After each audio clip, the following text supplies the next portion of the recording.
ଆଜି ଓଡ଼ିଶାର ନୂଆ ପାର୍ଟି ନୂଆ ଇଞ୍ଜିନ୍ ଆମେ ଆଗରୁ ଆପଣଙ୍କୁ କହି ରଖିଛୁ।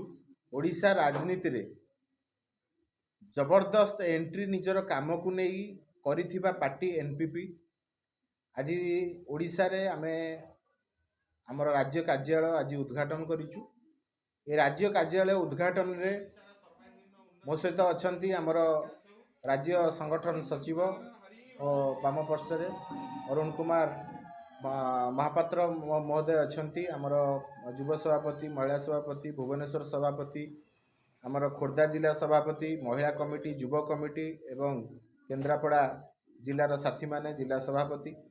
ତ ଆଜି ଆମେ ସମସ୍ତେ ଗୋଟେ ଛୋଟ ପାର୍ଟି, ଗୋଟେ ଛୋଟ ସଂଗଠନ ଆରମ୍ଭ କରିଛୁ। ମାତ୍ର 2-3 ମାସ ହେଲା ଏନପିପି ଓଡ଼ିଶାରେ କାର୍ଯ୍ୟ କରିବା। ତ ଏଇ 2-3 ମାସ ଭିତରେ ଆମେ ଲୋକମାନଙ୍କ ଭିତରେ ଯେଉଁ ଆଗ୍ରହ ଅଛି ରାଜନୀତି କ୍ଷେତ୍ରରେ ସ୍ୱଚ୍ଛତା ଆଣିବା ପାଇଁ ଯେଭଳି ଆଗ୍ରହ ଅଛି, ସେ ଆଗ୍ରହକୁ ଦେଖି ଆମେ ଆଜିଠୁ ଆମର ରଣନୀତି ପ୍ରସ୍ତୁତ କରୁଛୁ। ମହିଳାମାନେ, ଯୁବକମାନେ, କୃଷକମାନେ, ଛାତ୍ରମାନେ ଯେଉଁଭଳି ଭାବରେ ଓଡ଼ିଶାରେ ବିଗତ ଦିନଠୁ ଅଭାବ ଭିତରେ ଅଛନ୍ତି, ତାଙ୍କ ସମସ୍ୟା ସମାଧାନ ହୋଇପାରୁନାହିଁ। ତ ଏହାକୁ ନେଇକି ବର୍ତ୍ତମାନର ସରକାର ଯିଏ ଅଛନ୍ତି ତାଙ୍କୁ ଦାବିପତ୍ର ଦେବା ଏବଂ ଲୋକମାନଙ୍କ ସମସ୍ୟାକୁ ନେଇକି ସ୍ୱର ଉତ୍ତୋଳନ କରିବା ପାଇଁ ଏନପିପି ଆଜିର ଏହି କାର୍ଯ୍ୟାଳୟ ଉଦ୍ଘାଟନରେ ଆମେମାନେ ଆମର ପ୍ରସ୍ତୁତି ଆରମ୍ଭ କରୁଛୁ। ଖୁବ୍ ଶୀଘ୍ର ଓଡ଼ିଶାର ସ୍ୱାର୍ଥ ପାଇଁ, ଓଡ଼ିଆଙ୍କ ସ୍ୱାର୍ଥ ପାଇଁ, ଯାହା ଆମେ ପ୍ରଥମ ଦିନରୁ କହିଥିଲୁ, ଯେଉଁପରି ଭାବରେ ଗୋଟେ ସରକାର ମାଆକୁ ସମ୍ମାନ, ଗାଁକୁ କାମ, ମୁଣ୍ଡକୁ ଛାତ, ପେଟକୁ ଭାତ, ଆମ ପିଲାର ଉଜ୍ଜଳ ଭବିଷ୍ୟତ ଦେବା ପାଇଁ ପ୍ରତିଶ୍ରୁତି ଦେଇକି ଆମକୁ ପ୍ରତାରଣା ଭିତରେ ଡୁବେଇ ରଖିଲେ, ସେ କାର୍ଯ୍ୟକ୍ରମ କେମିତି ଆଗକୁ ନ ହେବ ସେଥିପାଇଁ ଏନପିପି ଢାଲ ହେଇ ଓଡ଼ିଶାବାସୀଙ୍କ ପାଇଁ ଲଢ଼େଇ କରିବା ପାଇଁ ଆଗାମୀ ଦିନରେ ସଂକଳ୍ପ। ମୋ ନାଁ ପ୍ରଦୀପ କୁମାର ନାୟକ, ମୁଁ ଏନପିପିର ୟୁଥ୍ ପ୍ରେସିଡେଣ୍ଟ ଅଛି।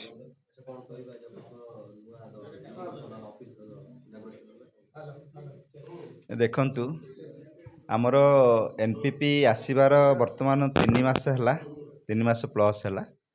ତ ଆମେ ଚେଷ୍ଟା କରୁଛୁ କେମିତି ଆମେ ଓଡ଼ିଶାରେ ସବୁ ଜିଲ୍ଲାରେ ଆମେ ସମସ୍ତଙ୍କ ପାଖରେ ଯାଇ ପହଞ୍ଚିବୁ ଏବଂ ସାରା ଓଡ଼ିଶାରେ କେମିତି ଏନପିପିର ପ୍ରଚାର ପ୍ରସାର ହେବ ଏବଂ ଲୋକକୁ ତା ଦେହରେ ଯୋଡ଼ିବୁ। ଆଉ କଥା ରହିଲା, ଆମେ ଲୋକଙ୍କୁ ଯୋଡ଼ି ଆଗକୁ କେମିତି ବଢ଼ିବୁ ସେଇ ବିଷୟରେ ଆମେ ଚିନ୍ତା କରିବୁ। ବର୍ତ୍ତମାନ ଆମେ 3ଟା ଜିଲ୍ଲାରେ ଜିଲ୍ଲା ସଭାପତି ଡିକ୍ଲେୟାର କରିଛୁ। ଗୋଟେ ହେଲା ଢେଙ୍କାନାଳ, ଆଉ କେନ୍ଦ୍ରାପଡ଼ା, ଖୋର୍ଦ୍ଧା। ତ ୟା ପରେ ଆମର ପାର୍ଟି ଉଦ୍ଘାଟନ ହେଲା, ଆଉ କିଛି ଜିଲ୍ଲାର ଜିଲ୍ଲା ସଭାପତି ଆମେ ମଧ୍ୟ ଘୋଷଣା କରିବୁ। ତ ଆମେ ଧୀରେ ଧୀରେ ଲୋକଙ୍କର ପାଖକୁ ଯିବୁ, ଲୋକଙ୍କର ସାହାଯ୍ୟ ସହଯୋଗ ମାଗିବୁ ଏବଂ ଏନପିପି ପାର୍ଟିର ଯାହା ଅଛି ଲୋକଙ୍କ ପାଇଁ ସେବା କରିବାର, ତ ସେ ବିଷୟରେ ଆମେ ଲୋକଙ୍କୁ ଅବଗତ କରାଇବୁ। ମାନେ ଆଜିକାଲି ଦେଖନ୍ତୁ, ସବୁ ପ୍ରକାର ସହଯୋଗ ସୁବିଧା ଯଦି ଗୋଟେ ୟୁଥକୁ ମିଳିବ ତ ସେମାନେ ଆଗକୁ ବଢ଼ିପାରିବେ। ତ ସେ ଜିନିଷଟା ଯେହେତୁ ଆମଠୁ ବଡ଼ ବଡ଼ ପାର୍ଟି ଅଛନ୍ତି, ସେମାନେ ମଧ୍ୟ ୟୁଥ୍ମାନଙ୍କ ପାଇଁ କିଏ ସାହାଯ୍ୟ ସହଯୋଗ କରିପାରୁଛନ୍ତି, କେହି କରିପାରୁନାହାନ୍ତି। କିନ୍ତୁ ଆମେ ଚେଷ୍ଟା କରିବୁ ଏନପିପି ପାର୍ଟି ତରଫରୁ କେମିତି ସାରା ଓଡ଼ିଶାର ୟୁଥ୍ମାନଙ୍କ ପାଇଁ ମଧ୍ୟ କାମ କରିବୁ, ମହିଳାମାନଙ୍କ ପାଇଁ ମଧ୍ୟ କାମ କରିବୁ ଏବଂ ତାଙ୍କୁ ସାଙ୍ଗରେ ନେଇକି ଆଗକୁ ବଢ଼ିବୁ। ବର୍ତ୍ତମାନ ନୂଆ ପାର୍ଟି ଆମର ବର୍ତ୍ତମାନ 3 ମାସ ପ୍ଲସ୍ ହେଲା ପାର୍ଟିକୁ, ତେଣୁକରି ଆମେ ଚେଷ୍ଟା କରିବୁ ସମସ୍ତଙ୍କ ପାଇଁ ଏସବୁ ଜିନିଷ କରିବା ପାଇଁ। ବହୁତ ଅଛି ଆଜ୍ଞା, ଓଡ଼ିଶାରେ ସମସ୍ୟା ବହୁତ, ଆପଣମାନେ ବି ଜାଣିଥିବେ। ଏଠି ଗୋଟେ ମହିଳା ସୁରକ୍ଷିତ ନାହିଁ। ଗୋଟେ ଯେଉଁଦିନ ସେ ଗୋଟେ ମହିଳା ରାତି 12ଟା-1ଟାରେ ନିଜେ ଏକା ଯଦି ତାଙ୍କ ଘରକୁ ଫେରିପାରିବ, ସେଦିନ ଜାଣିବେ ଆମେ ସ୍ୱାଧୀନ ସିନା ହେଇଯାଇଛନ୍ତି, କିନ୍ତୁ ସ୍ୱାଧୀନତା ଭାବରେ ଆମେ ରାତି 12ଟା-1ଟାରେ ମଧ୍ୟ ଗୋଟେ ମହିଳା ସୁରକ୍ଷିତ ଭାବରେ ଆସିପାରୁନାହାନ୍ତି। ତ ତାହା ପାଇଁ ଆମେ ପ୍ରୟାସ କରିବୁ ଯେ କେମିତି ଆମେ ଗୋଟେ ମହିଳା ସୁରକ୍ଷିତ ହୋଇପାରିବ ଏବଂ ଯୁବକମାନେ ଯେମିତି ଯେଉଁ ନିଶା ଦ୍ରବ୍ୟରେ ଯାଇକି ପଶିକି ନିଶା ଯୋଗୁଁ ଘର ସମସ୍ୟା ହେଉ, ଯେଉଁ ବାହାର ସମସ୍ୟା ହେଉ, ସବୁ ଜିନିଷ ଘଟଣା ଘଟୁଛି, ତ ତା ପ୍ରତି ମଧ୍ୟ ନଜର ଦେବୁ ଏବଂ ଯୁବକ ଯୁବତୀମାନଙ୍କ ପାଇଁ ମଧ୍ୟ ଆମେ ଭଲ କାମ କରିବା ପାଇଁ ପ୍ରୟାସ କରିବୁ। ମୁଁ ଏନପିପିର ଜେନେରାଲ ସେକ୍ରେଟାରୀ ଭାବରେ ମନୋନୀତ ହୋଇଛି ଏବଂ ଗର୍ବିତ। ଆମେ ବର୍ତ୍ତମାନ ନୂଆକରି ଓଡ଼ିଶାରେ ଗୋଟେ ନୂଆ ଏନପିପିର ଅର୍ଗାନାଇଜେସନ୍ ଆରମ୍ଭ କରିଛୁ। ଇଏ ବର୍ତ୍ତମାନ ଆରମ୍ଭ ମାତ୍ର। ଆମେ ବହୁତ ଚେଷ୍ଟା କରୁଛୁ ଯେ ଆକୁ ନେଇକି ଉତ୍ତର ଉନ୍ନତି କରିବୁ। ଆଉ ବହୁତ ଚେଷ୍ଟା, ସମସ୍ତଙ୍କର ପ୍ରୟାସ। ଆଜି ଅଫିସ୍ ଓପନ୍ ହେଲା ଏବଂ ଆଗାମୀ ଦିନରେ ଆମେ ବହୁତ ଲୋକମାନଙ୍କ ପାଖକୁ ଯିବୁ, ଡୋର୍ ଟୁ ଡୋର୍ କ୍ୟାମ୍ପେନ୍ କରିବୁ, ଲୋକମାନଙ୍କର ସହଯୋଗ କରିବୁ, ଲୋକମାନଙ୍କର ସୁଖ ଦୁଃଖ ବୁଝିବୁ ଏବଂ ଆଗକୁ ଯିବା ପାଇଁ ବହୁତ ଚେଷ୍ଟା କରିବୁ। ଏବଂ କମ୍ପିଟିସନ୍ ତ ହେବ, କମ୍ପିଟିସନ୍ ତ ଆମକୁ ଭାଗ କରିବାକୁ ପଡ଼ିବ, ନିଶ୍ଚିତ ଭାଗ ନେବାକୁ ପଡ଼ିବ। ଯେହେତୁ ନୂଆ ପାର୍ଟି, ଆମକୁ ଯେତେ କଷ୍ଟ ହେଲେ ସୁଦ୍ଧା ବି ଆମେ ତାକୁ ଆଗକୁ ନେଇକି ଯିବା ପାଇଁ।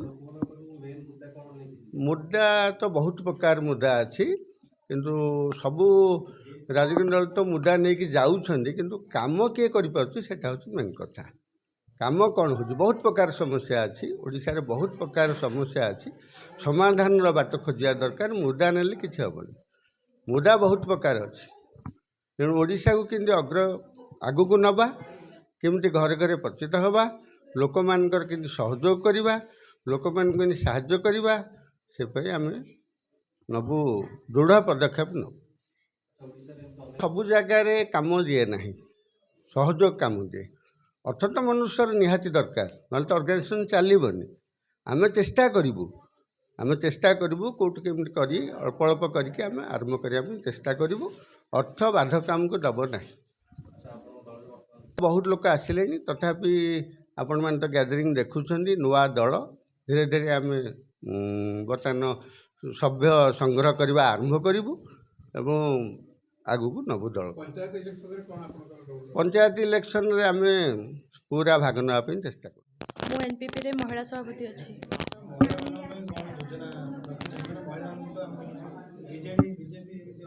ନୂଆ ପାର୍ଟି ଆମର 2-3 ମାସ ହେଇଛି ଆସିବାର। ଆମେ ସ୍କିମ୍ ବର୍ତ୍ତମାନ କିଛି ଆମେ ରଖିନୁ, ଆଗକୁ ସ୍କିମ୍ ଆସିବ, କିନ୍ତୁ ସରକାରରେ ଆସିଲେ ପୁଣି କରିବୁ। ସ୍କିମ୍ ତ ବିଭିନ୍ନ ପ୍ରକାର ଆସିଲାଣି, ଯେମିତି ମହିଳାମାନଙ୍କୁ ବର୍ତ୍ତମାନ ଆମର ସୁରକ୍ଷା ନାହିଁ।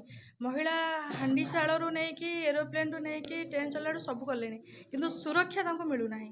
ତାଙ୍କ ପ୍ରତି କେମିତି ସୁରକ୍ଷା ମିଳୁ, ଆଉ ତାଙ୍କୁ ସଶକ୍ତିକରଣ କେମିତି କରାଯାଉ, ଏସବୁ ଜିନିଷ ଆମେ ଦେଖିବୁ ଆଉ ତାଙ୍କ ପାଇଁ କାମ କରିବୁ। ଯେଉଁଠି ଲିପ୍ତ ରହିଯାଉଥିଲା ହାଣ୍ଡିଶାଳରେ ହିଁ ରୋଷେଇ କରିକି ସେ ଘର ଭିତରେ ରହୁଥିଲା, କିନ୍ତୁ ସିଏ ବର୍ତ୍ତମାନ ବାହାରକୁ ବାହାରିଛି, ସବୁ କର୍ମ ବି କରୁଛି, ଟ୍ରେନ୍ଠୁ ନେଇକି ଏରୋପ୍ଲେନ୍ ସବୁ କିଛି ଜିନିଷ ସେ କାମ କରୁଛି, କିନ୍ତୁ ତାକୁ ସମ୍ମାନ ଆଉ ତାକୁ ସୁରକ୍ଷା ଏସବୁ ଠିକ୍ ଭାବେ ମିଳୁନି।